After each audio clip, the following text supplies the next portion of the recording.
Hay ciertas preguntas, ¿no? De esas que nos asaltan en los momentos más inesperados. Preguntas que se enredan entre la ciencia, la filosofía y nuestra propia idea de lo que es real. Hoy propongo que exploremos juntos una de las más inquietantes. A ver, pensemos en una escena cotidiana. Una caminata como cualquier otra. Por el barrio de siempre, las calles que conocemos de memoria, un escenario completamente familiar. Se dobla una esquina. A lo lejos, se oye el ladrido de un perro. Llega un aroma fugaz que no se puede identificar del todo. Y justo en ese momento, esa sensación, la certeza total, abrumadora, de que este preciso instante ya lo hemos vivido antes. Pero, ¿qué pasaría si por una vez no lo ignoramos? Y si nos detenemos a pensar que quizás no es una simple coincidencia, sino un fallo, un glitch en el código mismo de la realidad. Miren, esta idea, que hoy nos suena a pura ciencia ficción, en realidad no tiene nada de nueva. De hecho, sus raíces son profundísimas, nos llevan hasta el origen mismo de la filosofía occidental. Hace más de 2 milenios, el filósofo Platón nos contó una historia, la de unos prisioneros encadenados en el fondo de una caverna, forzados a mirar una pared. Lo único que ven son sombras proyectadas por un fuego que está a sus espaldas. Para ellos, no hay nada más. Esas sombras son la realidad. Y claro, la pregunta que Platón nos dejó suspendida en el aire es inevitable. ¿Y si nosotros fuéramos esos prisioneros? ¿Y si todo esto que vemos, que tocamos, que sentimos, no son más que sombras de una realidad mucho más fundamental que ni siquiera podemos imaginar? Esta duda, esta sospecha tan radical, ha sido una constante en el pensamiento humano. Arranca con la caverna de Platón, resurge con Descartes y su idea de un genio maligno que podría estar engañándonos los sentidos, y aterriza en nuestros días con el argumento del filósofo Nick Bostrom. Y es justo aquí, con Bostrom, donde la cosa cambia. La pregunta deja de ser solo un ejercicio filosófico y se convierte en un problema de lógica, casi de probabilidades. A ver, lo que hizo Bostrom en 2003 fue muy inteligente. No intentó probar que vivimos en una simulación. Lo que propuso fue un trilema. Es decir, nos presentó 3 escenarios y nos dijo, miren, no sé cuál es el verdadero, pero lógicamente uno de estos 3 tiene que ser cierto. Y estas son las posibilidades.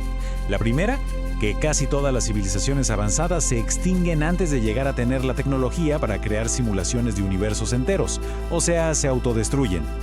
La segunda, que sí llegan a tener esa tecnología, pero por alguna razón moral, filosófica, lo que sea, deciden no usarla.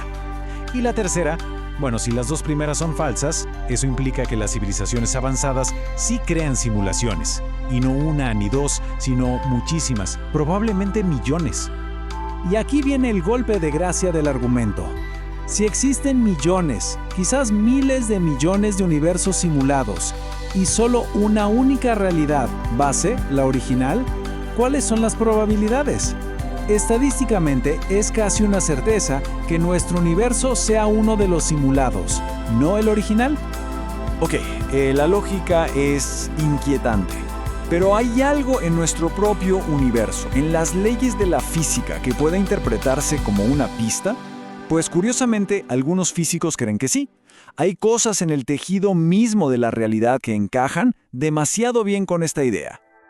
Hablemos de 3 puntos clave que han hecho que más de un científico levante una ceja.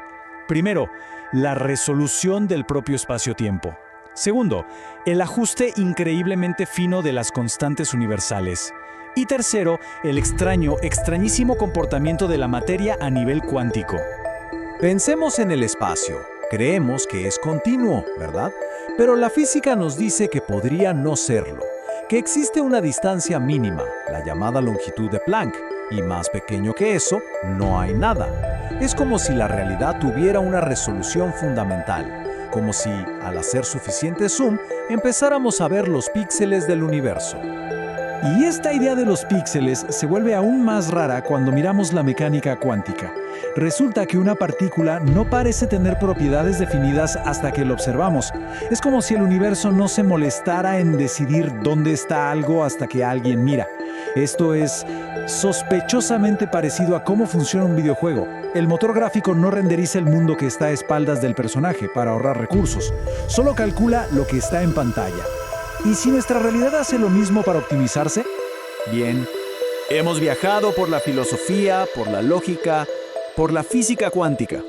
Pero todo este camino nos lleva inevitablemente a la pregunta final, la más personal y quizás la más importante. Pensemos por un momento. Si mañana se demostrara, sin lugar a dudas, que todo esto es una simulación, ¿cambiaría algo? ¿La vida que vivimos sería, de alguna forma, menos real?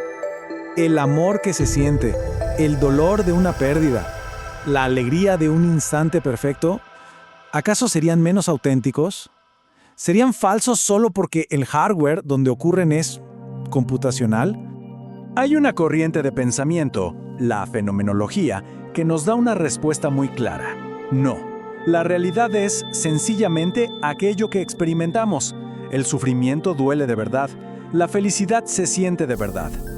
Aunque fuéramos código, nuestras elecciones y las consecuencias de nuestros actos seguirían siendo nuestras, totalmente nuestras. Quizás, al final de todo, la pregunta sobre si vivimos en una simulación no se trata de encontrar una respuesta definitiva. Tal vez su verdadero valor es que actúa como un espejo. Nos obliga a cuestionar no solo qué es real, sino cómo construimos el significado de esa palabra. ¿Qué tipo de historia nos contamos a nosotros mismos para darle sentido a todo esto?